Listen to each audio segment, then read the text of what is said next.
बिस्मिल्लाहिर्रहमानिर्रहीम। मैं जी आपकी खिदमत में हाज़िर हूँ एफजे न्यूज़ से।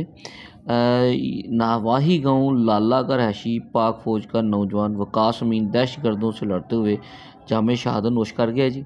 शहीद की नमाज जनाजा आबाई गांव में अदा कर दी गई है और बताया जा रहा है कि ज़फ़रवाल के नवाही गांव लाला जो देपू के साथ की गांव है, ज़फ़रवाल तहसील के हदूद में आता है, दमतल के साथ ही लगता है। रहायशी था वहाँ का, उसका नाम वकास अमीन जो कि पाक आर्मी का सिपाही था। गुज़श्ता रोज़ चमन बार्डर पर दहशतगर्दों से लड़ते हुए जामे शहादत नोश कर गया, जिसकी नमाज जनाजा आबाई गांव में मुकम्मल फ़ौजी एजाज़ के साथ अदा कर दी गई है।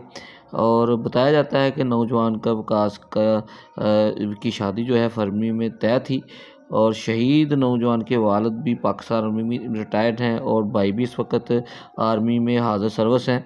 तो नमाज जनाजा में पाक आर्मी के अफसरान समेत इलाका भर से कसीर तादाद में लोगों ने शिरकत की है जी। ये हम आपको रिपोर्ट कर रहे हैं। नवाही गांव लाला का रहायशी था, इसका नाम वकास अमीन था जो दहशतगर्दों से लड़ते हुए जामे शहादत नोश कर गया जी। पूरे फ़ौजी दस्तों के साथ एजाज़ के साथ जो है उसकी नमाज जनाजा जो है अदा कर दिया और उसे सुपुर्द खाक कर दिया जी।